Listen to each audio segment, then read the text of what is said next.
बंधु माने जहाँ भी हेउ एही जुलाई मासरे तीनोटी निर्दिष्ट स्थान को जातु नाही। भूले मध्य जदि आपण एपरी करंती तेबे आपण जीवन सारा दुख दारिद्र्य एवं कष्ट रे दंडित हेबे। देवी लक्ष्मी आपणक घर सबुदिन पाई परित्याग करिवे एवं आपण पीढ़ी पर पीढ़ी पितृदोष द्वारा पीड़ित हेबे। आपणक परिवार कुल देवता आपणक उपरे असंतुष्ट हेबे कारण ए जुलाई रे शनि एवं राहुंकर स्थिति किछि एभली रहुछि एक एपरी रूप जहाँ आपण पूर्वरु केबे देखि नाहंती। बंधु माने आपण सतर्कता अवलंबन करिबा उचित कारण दीर्घ 500 वर्ष मध्यरे प्रथम थर पाई एही मासरे एक विरल स्वर्गीय संग्रचना घटुछि। एही मास शेष आड़कू शनि बक्री हेबा पाई जाउछंती। एही परिस्थिति रे आपणकू जे कोनोसी मूल्य रे एही तीनोटी स्थान को एड़ाइबा उचित। जदि आपण सेठाकू जांती जानतरे किंबा अजाणतरे आपण आपणक जीवन रे संचित समस्त पुण्य एवं भल कार्य नष्ट करिवे देवी लक्ष्मी आपणक ठारू दूरेई जिवे एवं टंका केबे भी आपणक हाथ रे रहिबो नाही। आपणकर भाग्य आपणक विरुद्ध रे जीव। आपणकू शनिकर भयंकर क्रोध सह्य करिबाकू पड़िबो। तथापि जदि आपण एही वीडियो को आरंभ रु शेष पर्यंत ध्यानर सहित देखंती मो देइथिबा परामर्श को कार्यकारी करंती एवं एही तीनोटी स्थान को एड़ाई समय मध्यरे बुद्धिमान भाबरे कार्य करंती तेबे मो ग्यारंटी देउछि जे एही जुलाई मास आपणकर समग्र जीवन को भलरे परिणत करिवो। यह आपणको पाई सबुठारु चमत्कार एवं सुंदर मास होइछिबो कारण एक गुरुत्वपूर्ण घटना घटुछि। देवी लक्ष्मी आपणको उपरे तांकर कृपा वर्षा करिवे। जे देवी को आपण खुशी करिबा पाई एते चेष्टा करिसंती अगणित कष्ट एवं दिन राति परिश्रम करिसंती सर्वोपरि आजिर दुनिया रे जणे केवल टंका बिना बंची पारिबो नाही। जणे व्यक्ति किछि समय पाई खाद्य बिना रहि पारे किंतु टंका बिना से माने एहाको किपरि पाई पारिबे। मो आपनको आश्वासना देउछि आपण जीवन रे जहा हासिल करिबाकू चाहुचंती आपण निश्चित भाबरे सेही माइल खुंट हासिल करिवे एवं आपण जेउठारे पाद देबे आपण महान ख्याति अर्जन करिवे। आपणकर नाम प्रशंसा सहित कुहाजिबो। बंधु माने मो आपनको कहिबाकू चाहे जे एही मासरे आपणकर भाग्य जहा आपणक विरुद्ध रे जाइथिला एवं दुर्भाग्य भावरे प्रकाशित होइथिला परिवर्तन हेबा आरंभ करिबो। भाग्य आपणक अनुग्रह करिबा आरंभ करिबो। खूब शीघ्र रथ यात्रा आसीबाकू जाउछि। आपण प्रभु जगन्नाथ एवं मां लक्ष्मीकर आशीर्वाद पाइबाकू जाउछंती। एबे जुलाई मासको देखंतु वर्षा दिन आसी सारिछि। एही वर्षा दिन आपणक जीवन रे अपार खुशी एवं धन वर्षा करबाको जाउछि। तथापि ध्यान दे सुनंतु तीनोटी निर्दिष्ट स्थान अछि जेउठाको आपण जीवा उचित नुहे।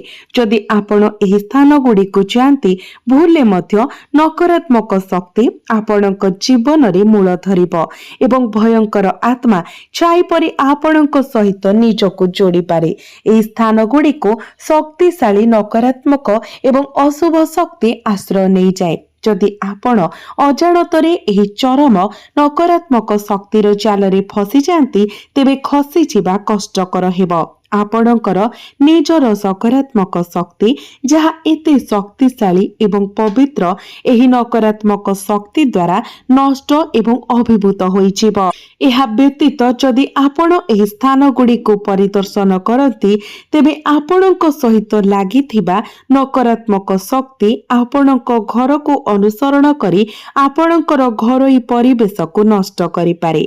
विपर्य दुर्घटना रोग दारिद्र्य एवं अभाव को आमंत्रण करि पारे। मु आपणको सतर्क कराई देउछि जदि एही नकारात्मक शक्ति गुडिक आपणको घरे दुर्घटना वशतः प्रवेश करंती तेबे दारिद्र्य आसी पारे। आपणको घर को प्रचुरता एवं खाद्य रे परिपूर्ण करुथिबा देवी अन्नपूर्णा आपणको उपरे असंतुष्ट हेबे। आपणको घरे समस्या रे सम्मुखीन होई पारंती। एपरि समस्या जहा विषय आपण पूर्वरु केबे सुनी नाहंती ଏବଂ ଅନେକ ଦ୍ୱନ୍ଦ୍ୱ ସୃଷ୍ଟି ହୋଇପାରେ ଯାହା ଆପଣଙ୍କ ପରିବାରକୁ ଭାଙ୍ଗି ପକାଇପାରେ। ସ୍ୱାମୀ ଏବଂ ସ୍ତ୍ରୀଙ୍କ ମଧ୍ୟରେ ବାରମ୍ବାର ଯୁକ୍ତିତର୍କ ହୋଇପାରେ ଯାହା ଶେଷରେ ଛାଡ଼ପତ୍ରର ଦ୍ୱାର ଦେଶକୁ ନେଇଯାଏ। ଆପଣଙ୍କୁ ନିଜକୁ ଏପରି ପରିସ୍ଥିତିରେ ପାଇପାରନ୍ତି ଯେଉଁଠାରେ ଆପଣଙ୍କ ଜୀବନ ସାଥୀଙ୍କ ଠାରୁ ବିଚ୍ଛିନ୍ନତା ସବୁଠାରୁ ସହଜ ବିକଳ୍ପ ପରି ମନେ ହୁଏ। ଯେତେବେଳେ ଆମ ଜୀବନରେ ଏପରି ଘଟଣା ଘଟେ ଆମେ ଦୁଃଖିତ ହୋଇଯାଉ। ଆମେ ଜିନିଷ ଗୁଡ଼ିକୁ ଏକାଠି ରଖିବାକୁ ଚେଷ୍ଟା କରୁ, କିନ୍ତୁ ଆମର ସର୍ବୋତ୍ତମ ପ୍ରୟାସ ସତ୍ତ୍ୱେ ପରିସ୍ଥିତି ଆମ ହାତରୁ ଖସିଯାଏ। ଆମର ମନ ଅସ୍ଥିର ହୋଇଯାଏ ଏବଂ ଆମେ ଭାବିବା ଆରମ୍ଭ କରୁ ଯେ ଆମେ କେଉଁ ଭୁଲ କରିଛୁ ଯାହା ପାଇଁ ଏତେ ବଡ଼ ମୂଲ୍ୟ ପାଇବା ଉଚିତ। ସେଥିପାଇଁ ମୁଁ ଆପଣଙ୍କୁ କହୁଛି, ଏହି ଜୁଲାଇ ମାସରେ ମୁଁ ଯେଉଁ 3ଟି ସ୍ଥାନରେ ଉଲ୍ଲେଖ କରିବାକୁ ଯାଉଛି ଭୁଲରେ ମଧ୍ୟ ସେଠାରେ ପାଦ ରଖନ୍ତୁ ନାହିଁ। ଆପଣଙ୍କ ମଙ୍ଗଳ, ଆପଣଙ୍କ ଘର ଏବଂ ଆପଣଙ୍କର ସମଗ୍ର ପରିବାରର ମଙ୍ଗଳ ଏହା ଉପରେ ନିର୍ଭର କରେ। ତେବେ ଏହି ସ୍ଥାନ ଗୁଡ଼ିକ କ'ଣ? ମୁଁ ଏହି ଭିଡିଓରେ ସମସ୍ତ ବିବରଣୀ ପ୍ରକାଶ କରିବି, କିନ୍ତୁ ତା ପୂର୍ବରୁ ମୁଁ ଜାଣେ ଯେ ଏହି ବର୍ଷର 6 ମାସ ବିତି ସାରିଛି ଏବଂ ଏହି ସମୟ ମଧ୍ୟରେ ଆପଣଙ୍କର ଜୀବନରେ ବହୁତ କିଛି ଖରାପ ସମୟ ଆସିଛି। ଆପଣ ଯେପରି ଯୋଜନା କରିଥିଲେ ସେପରି ହୋଇପାରିଲା ନାହିଁ, ବରଂ ଆପଣ ଆହୁରି ଦୁଃଖ, କଷ୍ଟ ଏବଂ ଅସୁବିଧାର ସମ୍ମୁଖୀନ ହେଲେ। ମୁଁ ଆପଣଙ୍କୁ ଏହା କହୁଛି କାରଣ ଆପଣ ଅସୁବିଧାର ସମ୍ମୁଖୀନ ହେଲେ। ଏପରିକି ଆପଣ ଯେଉଁମାନଙ୍କ ସହିତ ଦିନ ରାତି ରହୁଛନ୍ତି, ଯେଉଁମାନଙ୍କ ସହିତ ଆପଣଙ୍କର ଖାଦ୍ୟ ବାଣ୍ଟୁଛନ୍ତି, ଆପଣ ସେମାନଙ୍କ ଠାରୁ ବିଶ୍ୱାସଘାତକତାର ସମ୍ମୁଖୀନ ହୋଇଛନ୍ତି ଏବଂ ଆପଣ ନିଜ ପରିବାର ସଦସ୍ୟଙ୍କ ଦ୍ୱାରା ମଧ୍ୟ ଦୁଃଖିତ। ଆପଣ ଯାହା ହାସଲ କରିବାକୁ ଚାହୁଁଛନ୍ତି ତାହା କରିପାରୁନାହାନ୍ତି କାରଣ ବର୍ତ୍ତମାନ ଶନିଙ୍କର ସ୍ଥିତି କିଛି ଏପରି ରହିଛି। ରାହୁ ଏବଂ କେତୁଙ୍କର ସ୍ଥିତି ମଧ୍ୟ କିଛି ଏପରି ରହିଛି। ସେହି ସମୟରେ ନକାରାତ୍ମକ ଶକ୍ତି ଆପଣଙ୍କ ଉପରେ ପ୍ରଭାବ ପକାଇଛି। ଆପଣ ନିଜକୁ ଏପରି ସ୍ଥାନ ପରିଦର୍ଶନ କରୁଥିବାର ଦେଖୁଛନ୍ତି ଯାହା ଆପଣ ପୂର୍ବରୁ ସଞ୍ଚିତ ଭଲ କର୍ମର ଭଣ୍ଡାରକୁ ଶୂନ୍ୟ କରିଦିଏ। ଫଳସ୍ୱରୂପ ଦେବୀ ଲକ୍ଷ୍ମୀ, ମା ଦେବୀ ଅନ୍ନପୂର୍ଣ୍ଣାଙ୍କର ଆଶୀର୍ବାଦ ଅବରୋଧିତ ହେଉଛି। ଯଦିଓ ଟଙ୍କା ଆସୁଛି ଏବଂ ଭଲ ପରିମାଣରେ ଏବଂ ଆପଣ ଆପଣଙ୍କର କଠିନ ପରିଶ୍ରମର ଫଳ ପାଉଛନ୍ତି, ତଥାପି ଟଙ୍କା ଆପଣଙ୍କ ପାଖରେ ରହୁନାହିଁ। ଆପଣ ଗୋଟିଏ ପରେ ଗୋଟିଏ ସମସ୍ୟା ଦ୍ୱାରା ଘେରି ରହୁଛନ୍ତି, କୌଣସି ଉପାୟ ଖୋଜି ପାଇପାରୁନାହାନ୍ତି।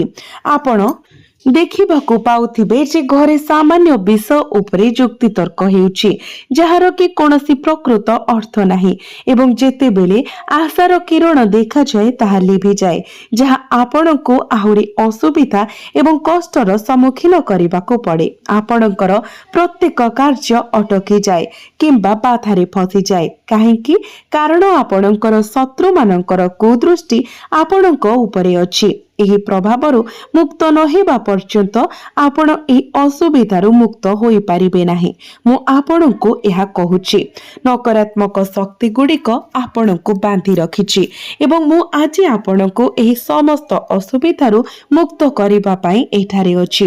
ଯଦି ଆପଣ ଏବେ ବି ଏହି ଭିଡିଓ ଦେଖୁଛନ୍ତି, ତେବେ ନିମ୍ନରେ କ'ଣ ଅଛି ତାହା ଧ୍ୟାନର ସହିତ ଶୁଣନ୍ତୁ, କାରଣ ଏହି ଭିଡିଓଟି ଧ୍ୟାନ ଦେଉଥିବା ଲୋକଙ୍କ ପାଇଁ ବହୁତ ମହତ୍ୱପୂର୍ଣ୍ଣ।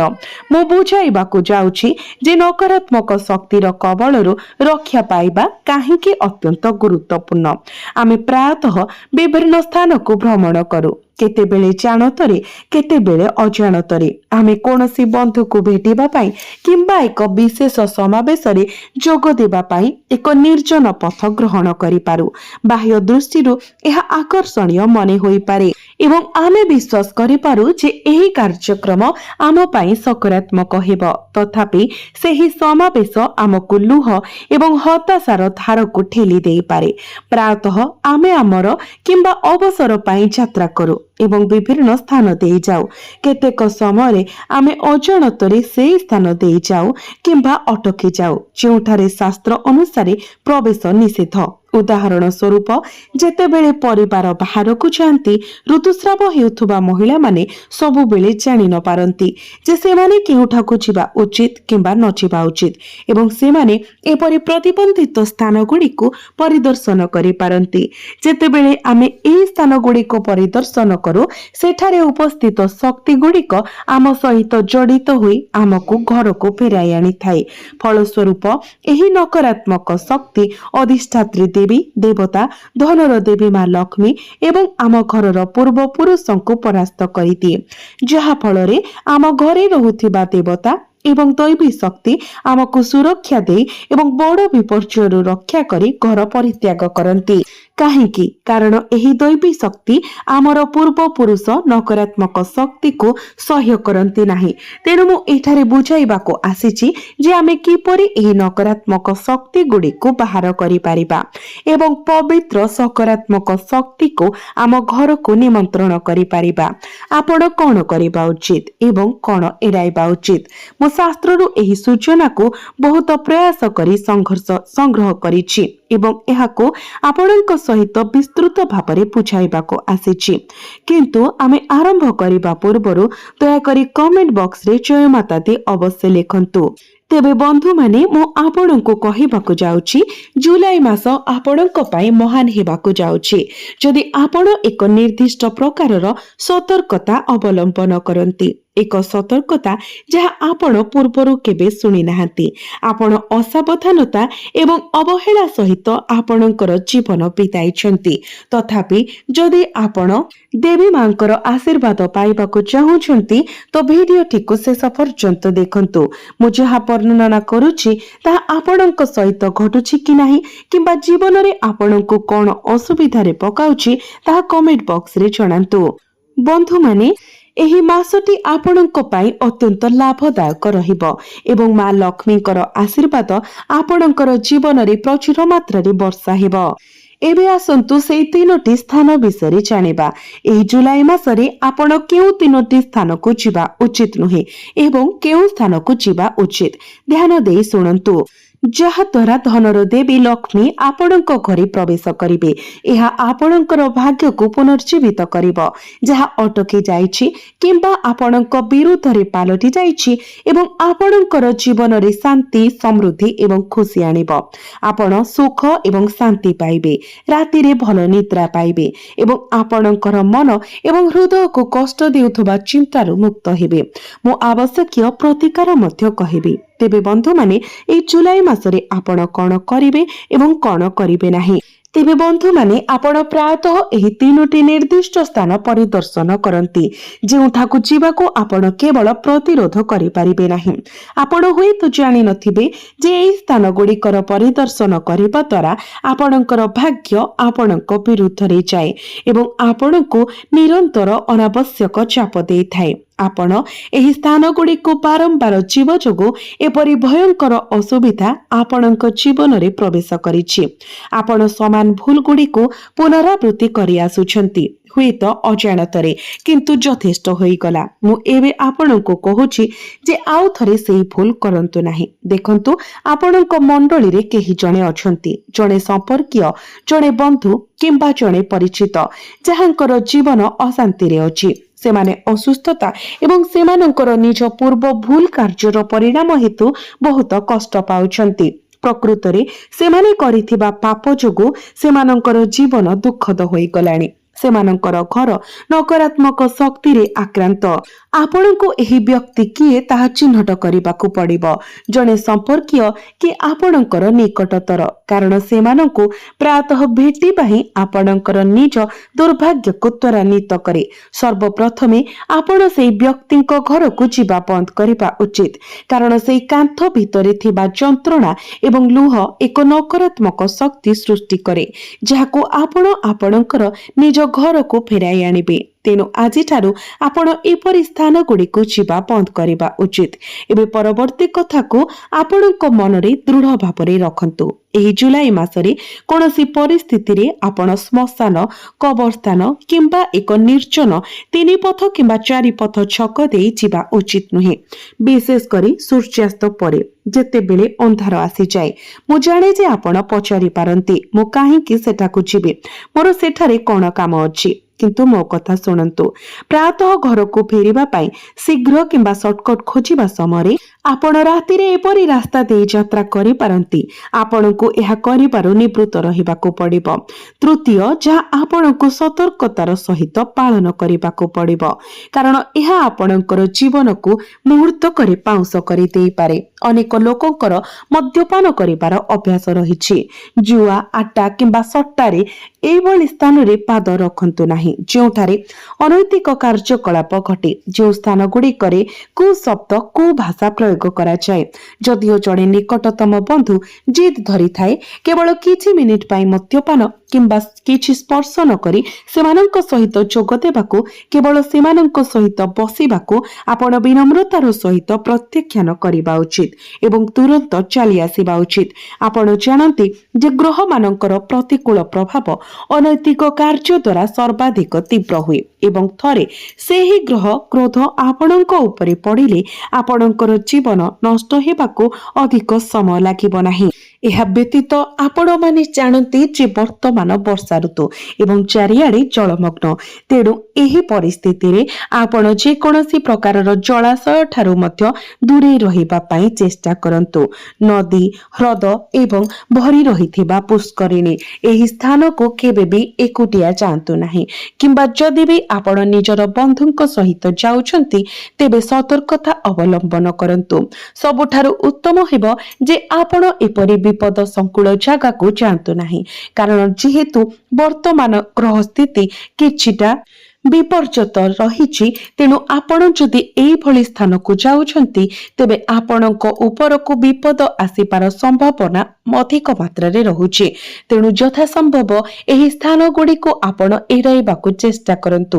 ଏହି ସ୍ଥାନ ଗୁଡ଼ିକ ଠାରୁ ଦୂରତା ରକ୍ଷା କରିବା ପାଇଁ ଚେଷ୍ଟା କରନ୍ତୁ, ନଚେତ୍ ଆପଣ ଆପଣଙ୍କ ସାଙ୍ଗରେ ଯେଉଁ ଦୁର୍ଭାଗ୍ୟକୁ ନେଇ ଆସିବେ ତାହା ଆପଣଙ୍କର ସମ୍ପୂର୍ଣ୍ଣ ଜୀବନକୁ ଧ୍ୱଂସ ବିଧ୍ୱସ୍ତ କରିଦେଇପାରେ ଏବଂ ଏଥିପାଇଁ କେବଳ ଆପଣ ହିଁ ଦାୟୀ ରହିବେ।